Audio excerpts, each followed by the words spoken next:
শুভ সন্ধ্যা বন্ধুরা, আজ হলো 22 নভেম্বর, 5 অগ্রহায়ণ, শনিবার।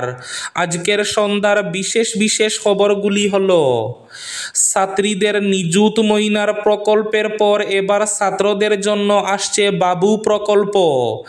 1 জানুয়ারি থেকে ছাত্রদের জন্য শুরু হচ্ছে বাবু মইনা প্রকল্প। ঘোষণা মুখ্যমন্ত্রী হিমন্ত বিশ্ব শর্মার। 2026-এর নির্বাচনে বিজেপিতে আসবে নতুন 5 থেকে 10টি মুখ। মিয়া মুসলমানদের ভোটের আশা করে না বিজেপি। অসমিয়া মুসলমানরা বিজেপিকে আগেও ভোট দিয়েছেন, এবারও ভোট দেবেন। ঘোষণা মুখ্যমন্ত্রীর। এবার গৌহাটিতে খুলছে আন্তর্জাতিক ভিসা সেন্টার। অসম ও উত্তর পূর্ব ভারতের আন্তর্জাতিক যাত্রীদের জন্য বড় ঘোষণা। রাতাবাড়ীতে শাসক দলের কর্মীদের মধ্যে সংঘাত চরমে। সাংসদ ঘনিষ্ঠ প্রাক্তন জিপি সভাপতির বিরুদ্ধে মামলা 2 শিক্ষকের। মসজিদ, মাদ্রাসা, ঈদগাহ সহ ওয়াকফ সম্পত্তির বিবরণ আগামী 6 ডিসেম্বরের মধ্যে কেন্দ্রীয় সরকারের উমিদ পোর্টালে আপলোড করতে হবে। পোর্টালে ওয়াকফ সম্পত্তি রেজিস্ট্রেশনের আহ্বান বরাকে। সাংসদ বিধায়করা এলেই উঠে দাঁড়াতে হবে সরকারি কর্মীদের। নতুন ফতোয়া মহারাষ্ট্রে। কালাইন কাটিগড়ায় চোরের উপদ্রব। শাড়ি, লুঙ্গিও তুলে নিচ্ছে নিশি কুটুম্বরা। শিলচরে শিশু বিক্রি, এবার ধৃত বাবা, সৎমার খুঁজে তদন্তে পুলিশ। এসআইআরকে চ্যালেঞ্জ করে একাধিক মামলা, কমিশনের মত জানতে চেয়ে নোটিশ সুপ্রিম কোর্টের। বাজপেয়ীর স্বপ্নের মহাসড়কের কাজ সম্পন্ন হবে জানুয়ারিতে, বললেন মন্ত্রী কৌশিক রায়। এক মর্মান্তিক সড়ক দুর্ঘটনায় মৃত্যু ঘটল 2 ভাইয়ের। এবং শেষ খবরটি, খেলাধুলা করতে গিয়ে কালাইনে পুকুরে ডুবে 2 বছর 3 মাসের শিশুর মৃত্যু। তাহলে বিস্তারিত খবরে যাওয়ার আগে অবশ্যই ভিডিওটিতে একটি লাইক করে চ্যানেলটি সাবস্ক্রাইব করে পাশের বেল আইকনটি বাজিয়ে রাখবেন এবং ফেসবুক পেজটি ফলো করে ভিডিওটি অবশ্যই শেয়ার করবেন, যাতে সঠিক তথ্যগুলো সবার কাছে পৌঁছাতে পারে। এবার শুনুন আজকের খবরগুলির বিস্তারিত। প্রথম খবর, ছাত্রীদের জন্য নিযুত মইনা প্রকল্পের পর এবার ছাত্রদের জন্য আসছে নতুন প্রকল্প। আগামী 1 জানুয়ারি থেকে শুরু হচ্ছে বাবু প্রকল্প। ছাত্রদের জন্য 1 জানুয়ারি থেকে প্রদান করা হবে বাবু প্রকল্পের টাকা। আজ এই ঘোষণা মুখ্যমন্ত্রী হিমন্ত বিশ্ব শর্মার। এদিকে 2026-এর নির্বাচনে বিজেপিতে আসবে 5 থেকে 10টি নতুন মুখ। মিয়া মুসলমানদের ভোট আশা করে না বিজেপি। অসমিয়া মুসলমানরা বিজেপিকে আগেও ভোট দিয়েছে, এবারও ভোট দেবে, বললেন মুখ্যমন্ত্রী।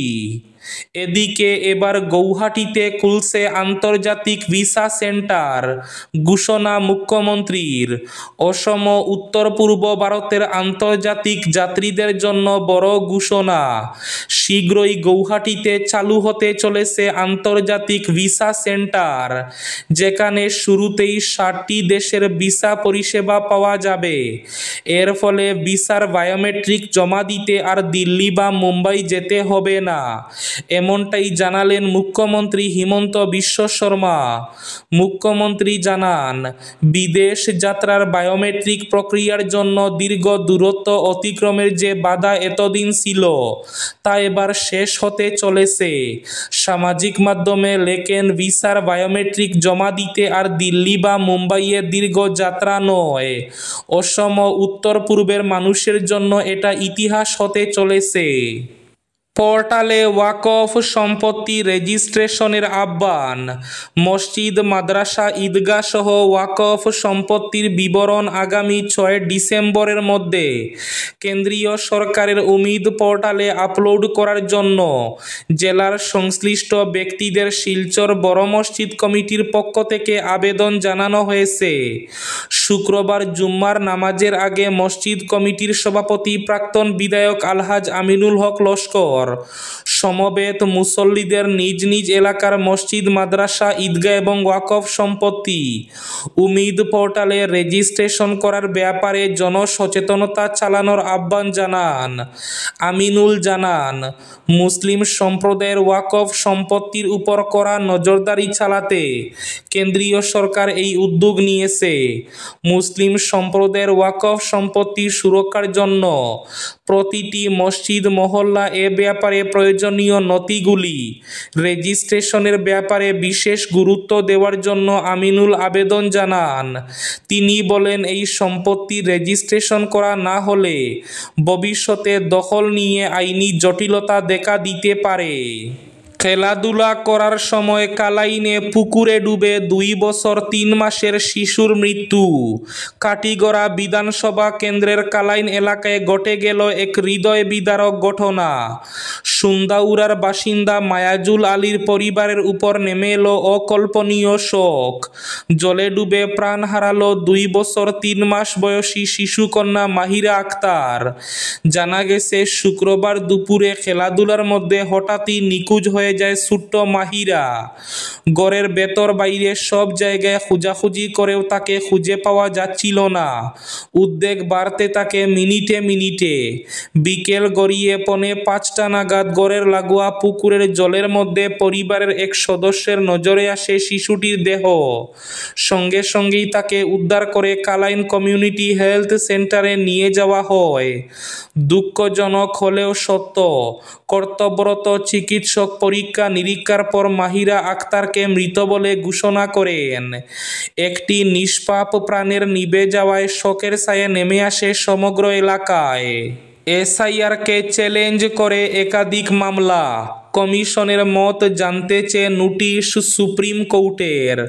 কেরল, উত্তরপ্রদেশ সহ অন্যান্য রাজ্যে এসআইআর প্রক্রিয়াকে চ্যালেঞ্জ করে দায়ের হওয়া নতুন কয়েকটি মামলায় কমিশনের বক্তব্য জানতে চেয়ে নোটিশ জারি করল সুপ্রিম কোর্ট। বাংলা সহ দেশের 12টি রাজ্য এবং কেন্দ্রশাসিত অঞ্চলে শুরু হয়েছে এসআইআর প্রক্রিয়া। ইতিমধ্যেই বাংলা, তামিলনাড়ুর মতো রাজ্য রাজনৈতিক দল যার বিরোধিতা করে দ্বারস্থ হয়েছে শীর্ষ আদালতের। পরবর্তীতে একে একে আদালতে এসেছে কেরল, সেই রাজ্যের সিপিএম সহ অন্যান্য আরও বেশ কয়েকটি পক্ষ। এবার বিচারপতি সূর্যকান্ত, বিচারপতি SBN ভাট্টি এবং বিচারপতি জয়মাল্য বাগচির বেঞ্চে ছিল সেই মামলা। মূলত এসআইআর এর প্রক্রিয়া এবং সময় নিয়ে আপত্তি জানিয়ে দায়ের হয়েছে নতুন এই আবেদনগুলি। সেই সব আবেদনের প্রেক্ষিতেই এবার কমিশনের মতামত জানতে চেয়েছে শীর্ষ আদালত। বাজপেয়ীর স্বপ্নের মহাসড়কের কাজ সম্পন্ন হবে জানুয়ারিতে, বললেন মন্ত্রী কৌশিক রায়। আগামী বছরের জানুয়ারিতে ইস্ট ওয়েস্ট করিডোরের কাজ শেষ হবে। অটল বিহারী বাজপেয়ীর স্বপ্নের মহাসড়কের কাজ সম্পন্ন হবে। আজ শনিবার শিলচর থেকে হাফলং পর্যন্ত সৌরাষ্ট্র মহাসড়কের কাজের অগ্রগতি সরেজমিনে পরিদর্শন করে একথা জানালেন বরাক উপত্যকা উন্নয়ন মন্ত্রী কৌশিক রায়। বালাসোরা থেকে হারাঙ্গাজাওয়ের অংশের কাজ প্রায় সম্পন্ন এবং হারাঙ্গাজাও থেকে নিরিমবাংলো পর্যন্ত আরেক অংশের কাজও প্রায় শেষ। 4 লেন আবার কোথাও 2 লেন থাকবে বলে জানান মন্ত্রী। কালাইন ও কাটিগড়ায় চুরের উপদ্রব, শাড়ি লুঙ্গিও তুলে নিচ্ছে নিশি কুটুম্বরা। থানা চত্বর থেকে যখন সামগ্রী চুরি হয়ে যায় তখন গ্রামগঞ্জের চুরি রোধে পুলিশের ভূমিকা আশা করা আসলেই অসার। কাটিগড়া এবং কালাইন থানার অধীনস্থ প্রায় প্রতিটি এলাকার সাধারণ মানুষ গত কয়েকদিন ধরে এমনটাই ভেবে নিয়েছেন। ফলে প্রতি রাতে নিয়মিত চুরিকাণ্ড গড়ছে পুরো কাটিগড়া সার্কুলে। হাঁস মুরগি তো হাপিস, ইদানিং সুপারিতে হাত পড়েছে চুরের দলের। বাদ যাচ্ছে না জুতো চপ্পল থেকে শাড়ি লুঙ্গি ধুতিও। এক মর্মান্তিক বাইক দুর্ঘটনায় মৃত্যু ঘটল দুই ভাইয়ের। গতকাল রাত 9:30টার সময় ধর্মনগর নালকাটা এলাকার মশাউলি দিক থেকে দ্রুত গতিতে আসা একদল যুবকের বাইকের তাণ্ডবে ঘটে মর্মান্তিক দুর্ঘটনা। মশাউলি বনগাঁও স্কুল সংলগ্ন এলাকায় ওই দুর্ঘটনায় প্রাণ হারান একই পরিবারের 2 সদস্য। স্থানীয় সূত্রে জানা গেছে, নিহত 2 ভাই প্রণয় দে এবং শ্রীবাস দে বাজারে সবজি বিক্রি করে বাড়ি ফিরছিলেন। সেই সময় দ্রুতগতির একটি বাইক তাদের ধাক্কা দিলে ঘটনাস্থলে গুরুতর আহত হন তারা। স্থানীয়রা তাদেরকে হাসপাতালে নিয়ে গেলে কিছুক্ষণ পর মৃত্যুর কোলে ঢলে পড়েন তারা। এলাকাবাসীর অভিযোগ, মশাউলি 82 মাইল রুটে প্রায়ই বাইক বাহিনীর তাণ্ডব চোখে পড়ে। দিন-রাত নির্বিশেষে দ্রুতগতিতে বাইক চুরার ঘটনা নিয়মিত। ফলে রাস্তায় হাঁটা চলা করা সাধারণ মানুষের মধ্যে আতঙ্ক বিরাজ করছে। এই ঘটনায় বাইক বাহিনীর বিরুদ্ধে ফটিকরায় থানা কী পদক্ষেপ নেয় সেদিকে এখন তাকিয়ে রয়েছেন বাসিন্দারা। শিলচরে শিশু বিক্রি, এবার ধৃত বাবা, সৎমার খুঁজে পুলিশ। মাকে প্রতারণা করে এক নিঃসন্তান দম্পতিকে শিশু সন্তান সমঝে দেওয়ার ঘটনায় এবার গ্রেফতার করা হলো আরও একজনকে। ধৃত গুলজার হোসেন তালুকদার ওই শিশু সন্তানের বাবা। শ্রীভূমি তথা করিমগঞ্জ জেলার রাতাবাড়ি থানা এলাকার বেয়ারডেলার বাসিন্দা গুলজারকে পুলিশ শুক্রবার গ্রেফতার করে শিলচর শহর এলাকা থেকে। এর আগে পুলিশ এই ঘটনায় গ্রেফতার করেছিল শিলচর মধুরবন খিলগ্রাম এলাকার বাসিন্দা আমির হোসেন নামের এক দালালকে। তবে অন্য অভিযুক্ত শিশুটির সৎ মা রুশনা বেগম এখনও পলাতক। সাংসদ বিধায়করা এলেই উঠে দাঁড়াতে হবে সরকারি কর্মীদের, নতুন ফতোয়া মহারাষ্ট্রে। ফের বড় সিদ্ধান্ত নিল মহারাষ্ট্র সরকার। সরকারি কর্মচারীদের জন্য নতুন ফতোয়া দেবেন্দ্র ফড়নবিসের সরকারের। মহারাষ্ট্রে বিধায়ক এবং সাংসদরা অফিসে এলে সরকারি কর্মচারীকে চেয়ার ছেড়ে উঠে দাঁড়াতে হবে, এমনই জানানো হয়েছে নতুন নিয়মে। মহারাষ্ট্র সরকার একটি নতুন সরকারি রিজলিউশন জারি করেছে। এখানে বলা হয়েছে সাংসদ এবং বিধায়করা তাদের অফিসে এলে সমস্ত রাজ্য সরকারি কর্মচারীদেরকে তাদের আসন থেকে উঠে দাঁড়াতে হবে। মুখ্য সচিব রাজেশ কুমার এই আদেশ জারি করেছেন।